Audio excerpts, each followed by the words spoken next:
On a de plus en plus de raisons d'être stressé, d'être anxieux. Aujourd'hui, je vous montre une technique très efficace pour diminuer votre stress maintenant et je vous la montre dans quelques secondes. Je suis Denis Fortier. Si vous êtes nouveau ici sur ma chaîne YouTube, je vous conseille de vous abonner en cliquant sur le coin inférieur droit de l'écran. Je vous invite aussi à vous abonner gratuitement à mon infolettre en visitant mon site web le www.denisfortier.ca. On a de plus en plus de raisons d'être stressé, d'être tendu pour des raisons de santé, des raisons familiales, en raison de préoccupations au travail. L'environnement aussi est un enjeu.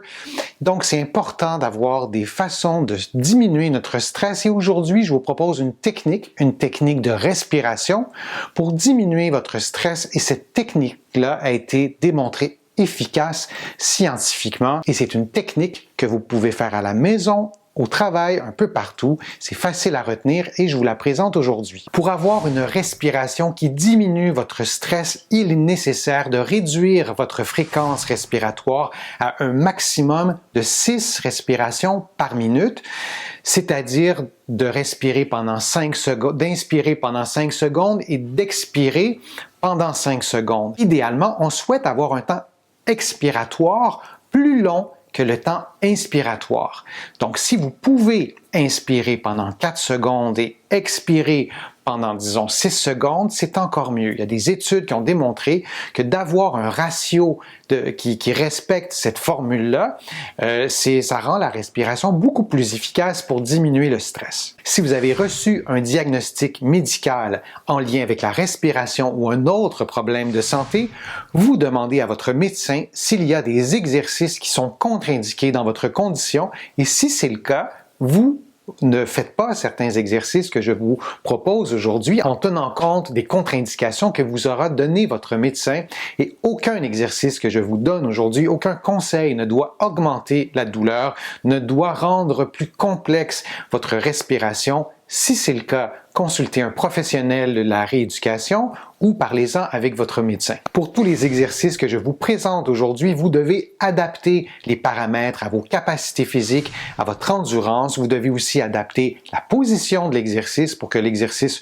puisse être fait de façon confortable. Les exercices que je vous présente aujourd'hui peuvent se faire en position assise, peuvent aussi se faire coucher sur le dos.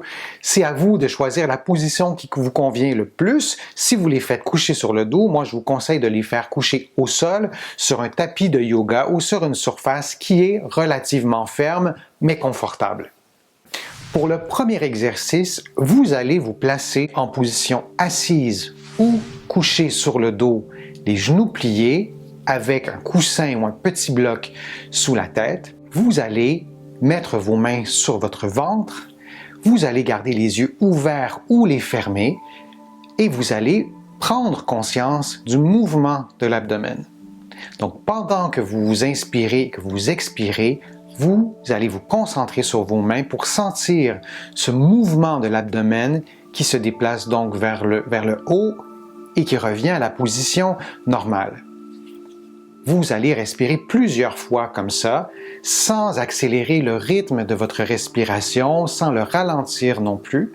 Et graduellement, lorsque vous aurez pris conscience de ce mouvement-là, vous allez essayer de l'amplifier vraiment graduellement au compte-gouttes. Et à chaque respiration, vous allez essayer d'augmenter un petit peu plus, d'amplifier un peu plus le mouvement de l'abdomen.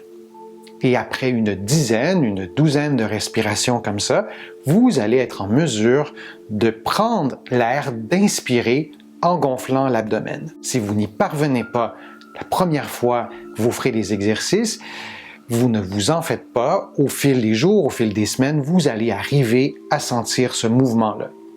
Et si malgré tout, ça demeure difficile, vous pourrez faire l'exercice dans une autre position, notamment à 4 pattes. Ça pourra vous aider à mieux sentir le mouvement de l'abdomen.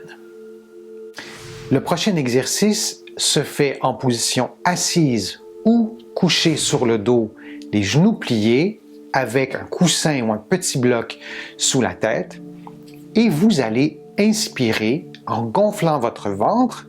Pour vous aider, vous pouvez garder les mains sur votre ventre et vous allez inspirer lentement et votre inspiration devrait durer environ ou au moins 5 secondes. Lorsque vous aurez atteint l'inspiration maximale, sans trop forcer, sans générer de tension, vous allez expirer durant 5 secondes. Donc le temps inspiratoire sera le même que le temps expiratoire. Vous allez répéter cette façon d'inspirer et d'expirer au moins une dizaine de fois, un peu plus si vous le souhaitez. L'avantage de prendre 5 secondes pour inspirer et 5 secondes pour expirer vous permet de mieux diminuer votre stress et cette façon de faire contribue aussi à la diminution de la douleur par différents mécanismes qui sont associés à la respiration, qui sont associés au fonctionnement du système nerveux.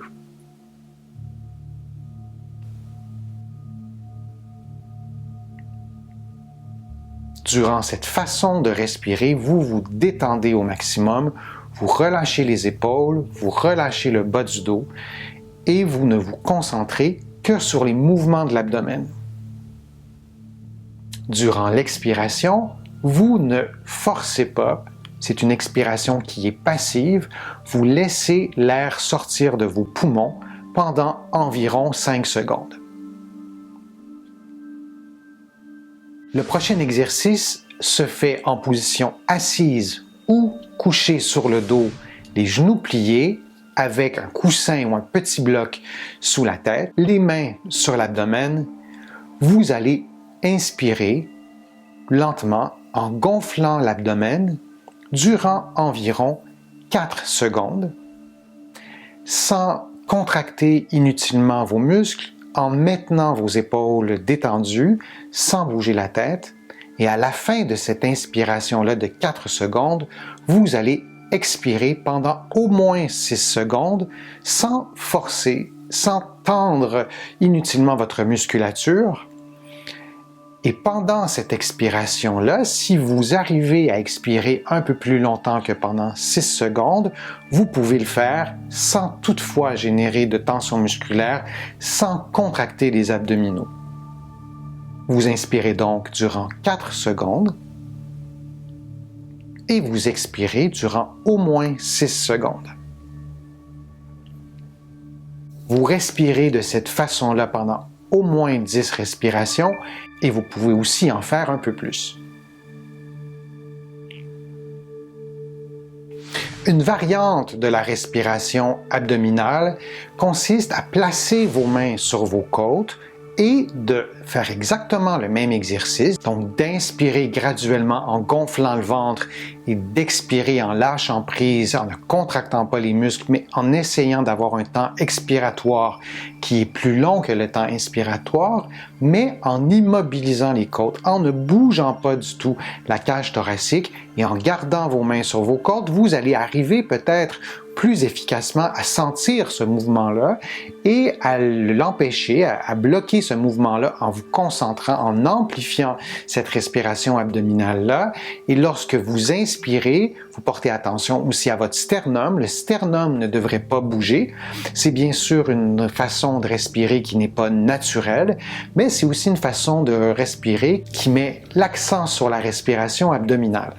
J'espère que ma vidéo vous a été utile, que les exercices, les techniques que je vous ai montrées aujourd'hui ont été clairs. Je vous invite à commenter la vidéo, à me faire des suggestions de prochaines vidéos. J'adore vous lire, je lis tous vos commentaires. Je vous invite aussi à cliquer j'aime, à partager ma vidéo sur les réseaux sociaux. Ça me donne plus de visibilité, ça m'aide aussi à produire de nouveaux contenus. Vous allez trouver beaucoup d'informations sur mon site web. Vous êtes plusieurs à le visiter régulièrement, le www.denisfortier.ca.